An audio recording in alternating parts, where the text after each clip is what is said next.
Welcome, everybody, to Friday Night Main Event, Episode 2. Here we are. Yes, we are. I am Nick. With me is B. And we got a couple of things to talk about, and we're just going to kind of go with the flow and see where we end up. So first thing we wanted to do, because we got some bullet points written down, of course, we want to talk about some Bray Wyatt at SummerSlam. Do you have any idea what they're going to do with him now? Do you think Finn Balor is the opponent, or do you think it could just be somebody else? Well, I think maybe curveball. Maybe we actually just saw the last of Finn on Monday night. Okay. What is it? Maybe possible the Fiend just took him out. Because he did request time off earlier this week. So maybe that time off started Tuesday. It would make sense, obviously, to save it for SummerSlam. That's what we were first thinking, right? Mm-hmm. I'm sure everyone else was. But what if, just like I was saying, what if he's just kind of haunting these people and he's actually just taking them out? And we just, this week we see, what do you call it, Firefly. Funhouse. Yeah. We see Firefly Bray. Yeah, and that would be kind of interesting. Mysteriously joking, but making what he did positive. Because I'm not sure if I want to see the Fiend every week. I want it to be like a special, not as like special of a commodity as like the demon, like Finn Balor. But I want to see like every other week kind of alternating almost type thing. Just want him taking people out, I think, leading up to SummerSlam and someone just like calling that Fiend out, like, you know what I mean? Like, all these superstars getting taken off. Not saying you can't write all these stars off, but I don't know, because I don't want to see the Demon and the Fiend at SummerSlam. I think that would hurt. That's just, that's something let's not kill that character. Let's not kill it. Because you don't want the Demon to lose. Mm. And because I don't think he has lost yet, technically. On WWE television, at least. He has an NXT. And you don't want the Fiend to obviously lose his first feud. So it's kind of like, what do we do here? What are we going to do with this? But I definitely think that, obviously, you wrote down Aleister Black. Yeah. Do you think that could still be an option for SummerSlam? Well, you know what? Aren't we liking the work that him and Cesaro just giving us, huh? Hate to drag that out for another 3 weeks, and since we already got it, he already knocked on the door. He's knocking on his door for 2 months, would it be? Mm-hmm. So I naturally don't want that. I want to keep this all moving, keep the flow going as we're heading in. I mean, we're in this beautiful era, I think, with Heyman and Bischoff being in charge. I think. I hope. I hope. We're waiting for Bischoff to be in charge. But, I think, how can you not? How can you not? And that's what I think Raw, the reunion, is maybe to pull that nostalgia. Okay. Pull a couple people back. Pull the people back and then show them, hey, we're not as PG anymore. Like people your age, like some of the kids love, like from your era, who don't watch it or watch it anymore, but they love Santino Marella. I was feeding out. That was getting goofy for me as I'm getting into high school. And I was going to say more, they would probably come back for like DX or Steve Austin, because everybody, supposedly, even my generation, who probably missed DX and Steve, or at least the good DX and Steve Austin. Supposedly, who knows? USA called for this. Not surprising. I mean, look at their ratings. Actually, something that is pretty crazy though. I saw the SmackDown ratings this week. They're up 15% from last week, which is a massive jump in numbers. Like, that is actually like unreal. Their ratings for this past Tuesday's SmackDown was larger than their first SmackDown Live. Like the first Tuesday night SmackDown that they did, which is crazy. Like, however many 2 years or 3 years into this like Tuesday night show, they just hit their biggest rating of the whole like run, which is like absolutely nuts, because like the show wasn't specifically amazing or anything like that, but I think you had like the Shane McMahon SmackDown Town Hall thing, and then you had the Daniel Bryan announcement. We got a couple stars. We got a star, believe it or not, I think, under our nose from that Town Hall. Everyone's like, segment was weak, or, I only like the Town Hall thing, and, Roman walked off. But the Liv Morgan and Charlotte thing, I thought that was gold. I thought that was awesome. And then what I didn't, you're like, oh, wow, maybe, people are like, oh, she really dissed her. But then they had that match, and then when she took the microphone and... I love it. Like, I'm like, whoa. I love it when the wrestlers take the headset off the announcer and don't grab like an actual microphone, because it feels more real. It's and aggressive. it feels like it's like I'm ripping this headset off your head, And I'm not even gonna walk over to the like microphone to like talk to like the people in the arena. Screw them. They don't have to hear me. I'm just talking to the fans at home. And like feels special. It feels real. And I wonder how like what like I'm guessing Liv Morgan's getting a character change. Yeah. Like I think that's like is she gonna like go back to being blonde again and like stop with the blue tongue? Like I have no idea what Not she's doing. to copy what they're already going on, but I'm like, is she gonna go be under Charlotte now? You know, like No, I hope not. I hope not, because you already have like that with Alexa and Nikki going on. You know, And you've already had that with Charlotte and Dana, and that did nothing for Dana. It did absolutely nothing for Dana Brooke. I miss my girl. So- miss her. And you gotta think every time they try to do that, they absolutely fail at getting the underling over. Like look back to the what is it, Miz and Alex Riley. Like Alex Riley got absolutely nothing out of that. Like him being like the protege, like he got nothing out of Well, it. Cena kind of buried him, I think. Well, so yeah, backstage too. There's a lot we probably don't know to that. That's why he didn't get as much out of But it. every time they try to do that, like any type of storyline like that, where they have like the kind of like sidekick, usually the sidekick kind of doesn't do anything really. Like they don't end up becoming like a big star out of it. They don't end up being like, oh, I'm stepping out of your shadow and I'm gonna be like the top baby face to your like mega heel, which is what you would like expect from it. It's like, oh, now the student's taking over the master. But back to Liv Morgan. I don't know. I think that like because Charlotte was like, because she was like, Charlotte, there's nothing real about you. And then she's sitting there with pink hair and a blue tongue. And I would love to see her come back with like her old NXT gimmick where she was like literally what Carmella pretends to be. Yeah. Like she is like the girl from Jersey who has like the She's Jordan real. sneakers Yeah. and all this stuff. She's not, I love Carmella anyways, but Love she's her. not the girl from Worcester who pretends to be from Staten Island and like all this stuff. It's that just accent. Ugh. But yeah, I think that it would be really cool to see Liv Morgan kicking off again. I was looking for this the whole time. That's crazy. There was one Seriously? there was one in front of me. I'm not sure it's the same one as your phones, but you're looking for the charger. Oh, no, it's a macro, isn't it? Yeah, I think it is. Holler. Heard. But Heard. But yeah, I think that's kind of crazy that like Liv might not be crazy anymore. I know. Well, you know, it'll give her that more time, more shine. Mm-hmm. You'll see more of her, and hopefully more of a major role, Yeah. because we need more. The Bailey isn't doing it. The Sasha said it today. Shouted on someone's Instagram like, Now, Sasha, I'm over it. oh, like the I'm whole o- Sasha thing yeah, now? Sasha, people, I think I think everyone overhyped Sasha up. I'm telling you, you go see her live, maybe at Hell in the Cell main event, and you'll see that she's really not she has great chemistry with Bailey, great matches. Other than that, everyone else, she's really kind of an unsafe worker. Yeah, she hurt Paige. She's always botching. It's just, you know what? Yeah. I'm tired of it. I don't want her back. We can all move on. Get over it. I was so excited because I thought she was coming back at Extreme Rules. Yeah, I me was too. very excited. So now I'm over it. And now that she wasn't back, now over I'm it. like, okay, I don't care. The over hype's over. And that's just how For that me. works. I don't want to see her at SummerSlam. I'm Where cool. Let's build other stars here. Yeah. There's plenty of talent in there and plenty of beautiful women who aren't, I don't know, it's Who are extremely talented, good talkers, and they can do what she can't. like my boy Triple C. Or The won't. king of cringe, you know? She's the queen of cringe. She just makes me cringe. Same, Natty. It's a tie between her and Natty because I don't know. I'm not sure how I feel about that match not- at SummerSlam. I'm telling you, it's going to be a triple threat. Ronda Rousey. Yeah, Raw reunion. I really think knows? it's going to be Rousey. You brought that up on Natalya, headlines and earlier this Lynch. week. I Yeah. really do. Yeah. Really do. I can definitely see one thing that I'm really looking forward to, hopefully, is Liv Morgan just destroying Charlotte when she comes back, though. Oh, no. Get out of here. She's got to win. Like, I'm sure they'll do Liv versus Charlotte at SummerSlam. Oh, yeah. If you want to build Liv, have her win. That's simple. I just... Because she's another one that definitely kind of like speaks to that teenage generation. Like she's like Trollops. she's like the Jersey girl. She's the girl who's wearing the Jordans. Like she speaks to Blue my tongues. generation more. Well, minus the blue tongue and the pink No, I'm hair just now. kidding. If she goes back to being the blonde girl, she's But don't we got... we have a lot of blondes. That's why she I think she went What's going pink. on with Mandy? How about Sonya? Let's get Sonya a push.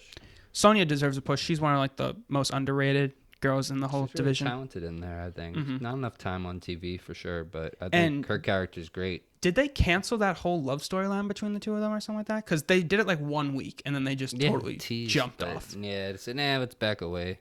Yeah. Well, no, they probably don't want to. It would have been interesting, though. It would, but then it would build two massive stars. Has to come to an end, right? But yeah, like you have like hit there yet, and thank God they didn't. They already made with the Heyman and Bischoff coming in. I don't think that's something they want to do. Let's just keep it so therefore it doesn't have to get taken away from us. Not something they didn't really want to have, but they couldn't pull away. Let's just they work great but just for it though, they work great together, obviously, and you have Sonya being manipulated, which we obviously won't know at the beginning of the storyline, but being manipulated by Mandy. And then Mandy becomes a massive heel. Sonya becomes a massive babyface. And you build 2 stars out of this feud that probably a lot of people at the beginning aren't going to like. And they're going to bash and destroy and everything like that. But who knows? But let's talk real quick because they set up another match this week. Kofi versus Orton. Interesting. Do you think that title's coming back? You think it's going to Orton? Yeah, I think so. I think it's it should stay on Kofi just because I don't think people want it on Orton. Yeah, but I know. Look at the crowd reactions for Orton this week. Everybody loved seeing Orton because it's like this weird thing with Orton. We need the tops back. Yeah. And maybe, I don't know, maybe we get rid of those 2 titles going forward. Mm-hmm. Maybe it sets up it doesn't, but maybe it could set up a Randy and a Brock match down the line. I don't know, just playing around. Yeah, that could be. I don't know. A lot of people wanted to see that go down to 1 title, Well, I think that they're going to redo the brand split again, so I think they're going to go back to 2. Like keeping the 2 like separate again. Yeah. Well, I dig that too. Which I hope. I just hope that they bring back the brand split, especially when you can make those other SmackDown's titles more Fox. important right now too, I think. Hopefully we get that with the Intercontinental right now. Not really though. It's just they're not using them right. Well, they're using the same ones on both shows. European Cruiserweight, Hardcore, World Heavyweight. We had the tags, like both tags. Then you had both mid card titles back in the day. So it's not a lack of, and there's more. They're not as stars as much here, but you know what I mean. They're kind of more stars. There's more talent. Like I don't know. There could be more meaning for those lower belts than the what they currently get. Mm-hmm. Yeah, I hear that. But speaking of like the Kofi Orton thing, real quick. Let's go. Like this feud has like 10 years of like background to it, pretty much. Yeah. Like they've got the like back in the day, Orton was gifted a race car, like a NASCAR race car, and Kofi Kingston spilled paint on it, and then during one of their matches, Kofi botched a spot and Randy Orton swore at him on the TV and you could clearly hear it and he called him an idiot and like all this stuff. And it was just like this like thing where it's like there used to be like bad blood like between these guys. And obviously it's 10 years ago. They're probably better friends or whatever now. But it was just really funny. Like, hey, this has like a lot of background to it. Like, please use it in like the build up. Like this is like a feud that I didn't get that was 10 years ago. And it was a pretty solid feud back 10 years ago because Kofi was still like the rookie and he was like, they were still pushing him as like the Jamaican guy and all that stuff. So it's very interesting to see, especially I hope Randy says, didn't you used to have an accent or something like that? Well, because that was the last time they feuded. Like, so, but that would be something really interesting to see. But speaking, you got the rookies, segue, NXT. How do you feel about it moving to FS1? Oh, well, is that definite? It's rumored. Spoken about backstage pretty much. Also that, what is it? 2 days before SmackDown, I think, goes to Fox is when AEW that same week will be on Wednesday, I believe. Oh, yeah, Wednesday Night Dynamite on TNT. And that'll be in the same week. Mm-hmm. Which is going to go head-to-head with NXT, possibly. Yeah. Which would be very interesting. Because I think that having NXT on FS1 would be very good for people in the United States, for the most part, but very bad for people. Because I've seen like a lot of like foreign fans and stuff like that, because they have like different TV packages and stuff like that. They're like, oh, well, getting FS1 is so much more difficult than getting Fox, and like just keep it on the network and stuff like that, and we can see it anytime. We don't have to actually watch it when it airs, especially if they don't have a DVR. I like to see it stay on the network. I think that I would would be make the that best option. Maybe not good money for wise. ratings, though. But I think. But I think keeping it in the network, I don't know, more not convenient for us, but I think I that's feel where like it it should would get stay. like the ECW treatment if it goes to the I don't want it to be. FS1. I don't want it to be commercialized. I want to That's just. what I like about it. It's just 1 hour. It's an short, hour and it's an hour packed. straight. It's packed. It's jam packed. But real quick, I feel like we rushed off that Kofi and Orton thing. Oh, okay. Give him more Bring it time back. on that Liv. More time to Liv Morgan than friggin' Orton coming back, being in that spot with Kofi, man.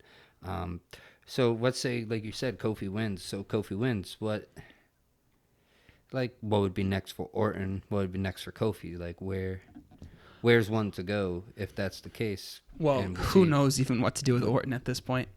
Because that's kind of just like one. I Is would he on like his to. last leg. You think? I think he's still got a couple years left, but he's kind of like the guy who kind of puts people over at this point. Like he's like a massive star. He can still win like a mid-card title, but I don't want to see him as world champion anymore. Maybe for like a short run, but not anything like long term. No, but I still want to see him against Aleister Black. Like that was supposed to be Aleister's first feud. They were doing it on house shows before Orton got injured. I would love to see Orton put Aleister over as like the new tattoo guy, pretty much.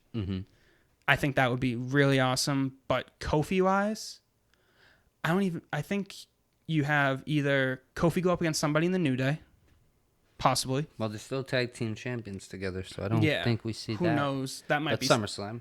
Yeah, probably not SummerSlam. That's Big more E of like turn at SummerSlam. Holla. Let's go. But even if that's like a next year WrestleMania feud or something like that, I don't know. But I would like to see, if Orton loses, I'd like to see Kofi just keep the title until like Survivor Series or Royal Rumble or something like that. Because normally going into WrestleMania, they put the title on the heel. So eventually he'll lose it. And I don't know who he'll lose it to. Maybe he'll go back to Samoa Joe. I'd love to see him as the champion. It would be awesome to see him actually win against Kofi. I want Joe as a champion.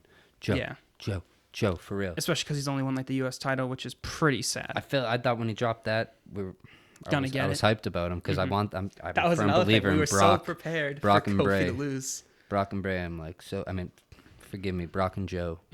That's something I just want to happen so much. I don't know why, but it's believable. It was such a good match the first time, I think Joe can take it. What was that? Great Balls of Fire or something like that? Remember that show? That's what I don't remember. No, I do.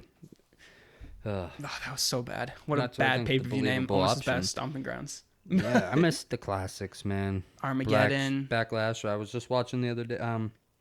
Fully Loaded. That's another one. So I think that's some of the best pay-per-views. I believe there's only 4 of them, but 1999 Fully Loaded 2000. Real good stuff. Maybe in 2001 too. We got to double check it, but I'm sure it is. Those were 4 great pay-per-views. But there was so many, like, there was a lot fewer. All the In Your Houses, 97 In Your Houses are great. If anyone they were perfect, like, Bad Blood secondary pay-per-views. Like, they weren't big shows or anything like that, but they were still. Well, Kane made his debut in Bad Blood. I believe, what was there? In Your House, Michael, or what do you call it? Taker and Mankind match.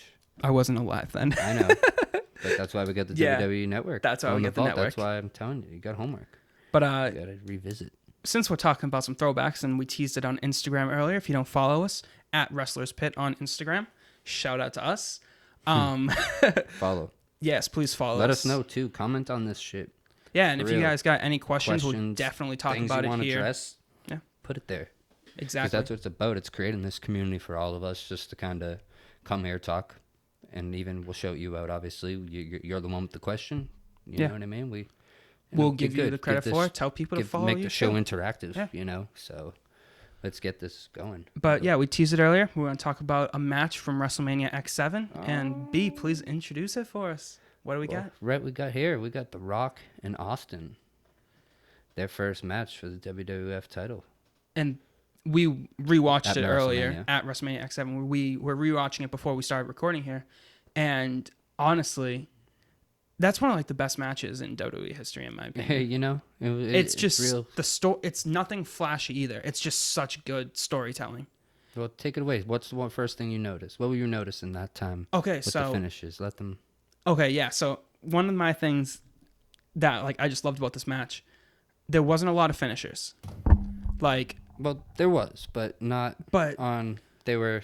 it was like They took each other's finishers. They yeah, weren't doing that their was the finishers. thing. Like Rock There was hit a a lot of stunner, finishers. Austin hit a rock bottom, Rock hit a people's elbow, and then Stone Cold hit a stunner. And that wasn't even the finish. The finish was a bunch of steel chair shots. Yeah. And like that's crazy because he didn't finish him with his finisher for the main event of WrestleMania. And like that's just awesome. The storytelling was perfect. And one thing I didn't realize that you actually explained to me, this was like a double turn. I didn't know that. I think that's what I recall, because blame on me for not freshening it up, but that's my belief at the time.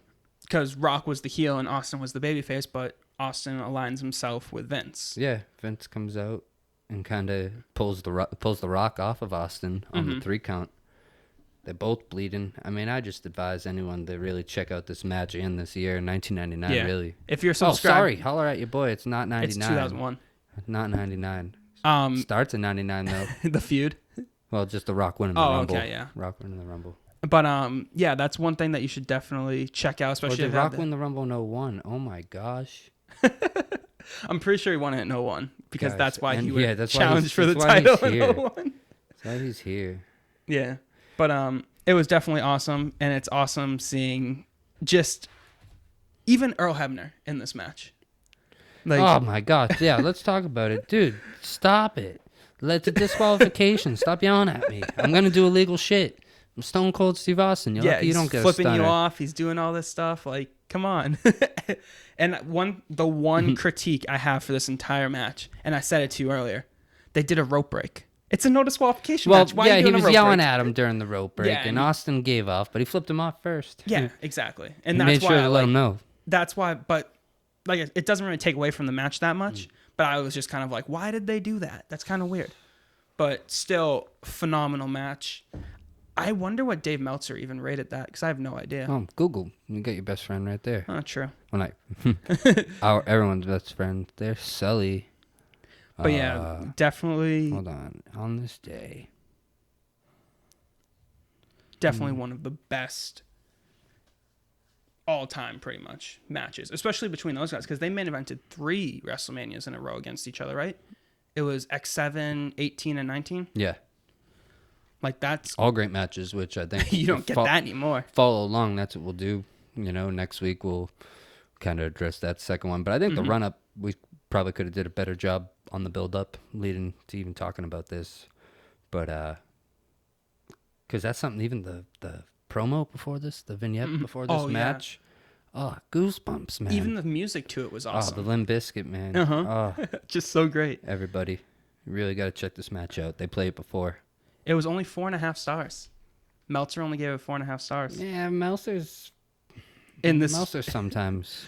At that time, Meltzer was wrong. Like, I usually trust Meltzer's opinion. If he gives a match like a high star rating, I usually go to check it out because I like his taste in wrestling. Obviously, my taste is pretty different, but anything that he likes, I'm usually a pretty good fan of. And but I mean, that Rock and Austin match, that was a 5-star match. Like, come on. Like, I know he hasn't given a lot of 5-star matches to anybody in WWE throughout the years, except for recently with NXT. But that match was absolutely phenomenal. The storyline was great, especially when you lead into 18 and 19, which definitely people should check out. We'll definitely talk about it. Yes, sir. When we're on Friday Night Main Event next week, and maybe the week following, we'll talk about the trilogy, the final match of it.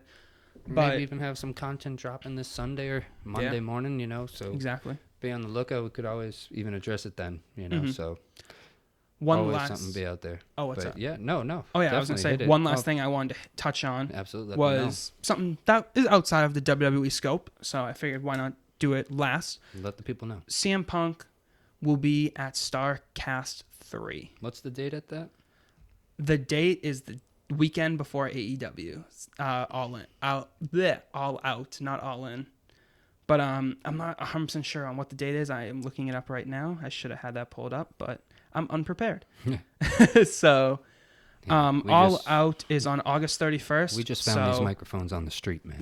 So I don't know what these people want from us, all right? Come on. We got don't a know bunch of plastic around this. I don't even know how this shit works. But so I believe Karaoke StarCast machine over here starts on the last weekend of August, basically. All right. It's the last weekend, so I think it starts in like you say the 20. Yeah, he's doing a one-on-one interview with somebody, and I'm sure there's going to be a live crowd. I'm not sure if the interview has been announced yet. I don't believe he or she has, but I would love for it to be Has like... he confirmed?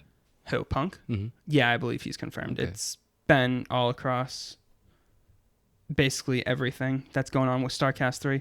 And because it's in Chicago, Mm-hmm. which is why everybody figured he was going to be there again. And will he be at All Out? That's the real question. Like, I can't wait to see this interview. I said that right when Moxley came out. I said, Nick, where's this All Out? You're like, Chicago. I said, mother. Yeah, that's going to be like, apparently that's going to be a yearly show that they're going to run in the Sears Center. I wonder, because I'm like, you cannot not have it there. And doing what AEW's doing, it's like, yo. You want a big Punk, star? You're going to. We're trying to get a few people to jump on our ship, too. If I could bring someone in like CM Punk, shit. I would. So why not? And I think, who knows? It's fun to think that. So. Yeah. I'm going to think it. But why not? But one thing I'm not going to do is get my hopes up. No, I'm not. I see Jericho becoming the champion over there, and I think that just adds to his legacy. And I don't think we're going to take away from that. Or he wins the belt first, and then Punk comes out. Fucking right. That would be awesome. But, because, like, yes, give me it again. Best in the world. Give me it. Yeah. Give me it. But, hey. Best in the world at what he does versus the best in the world. Oh, yeah. So, that would be awesome. That would be, and it would be a massive feud, and I would love to see CM Punk. My dream is. Yeah, we are dreamers, and we probably are starting to get our hopes up now just by fantasy booking this. But yeah. I can definitely see, hopefully, something good coming out of this. Like I would like to see him return to wrestling, whether it's WWE or AEW. I just want to see CM Punk back. I don't care if he's horrible. I mean, I will care eventually if he starts getting pushed. Horrible, but though.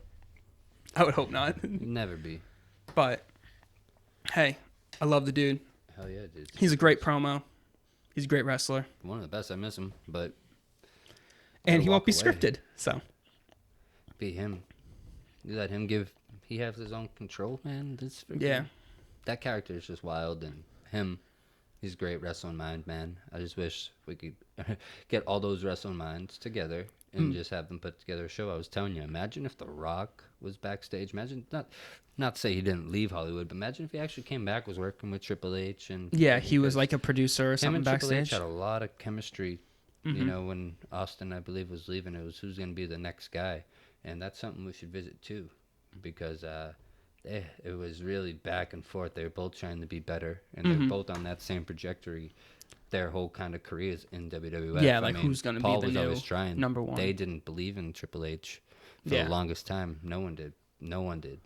Really, until that quad injury. Then he came back, and they're like, yeah. He was. I love that pop. I rewatched that like return all the time. He comes back. He's got the leather jacket on. I'm telling you, being alive, watching that live as a kid, like that was because before you knew what was gonna who was gonna come out and shit. But sometimes you just like that injury, that shit happened on live TV. So and it wasn't like. That's what now they know how to take care of that shit. That's enough. I feel like we're hitting on like so much of this, but that's one thing I absolutely miss from like I don't even want to say old school wrestling because it's not really old school wrestling, but Attitude Era, Ruthless Aggression era wrestling, which is not advertising returns. That's one thing that I cannot stand. Yeah. When they say, so you know, Undertaker's going to be on Raw next week. It's like, it's The Undertaker. Why are you announcing that? I just want to see the lights go out. The wrong people were in charge. That's what now got Heyman. Now we got to Bischoff. And you know who's a Paul Heyman guy, by the way? CM Punk. Yeah. So who knows?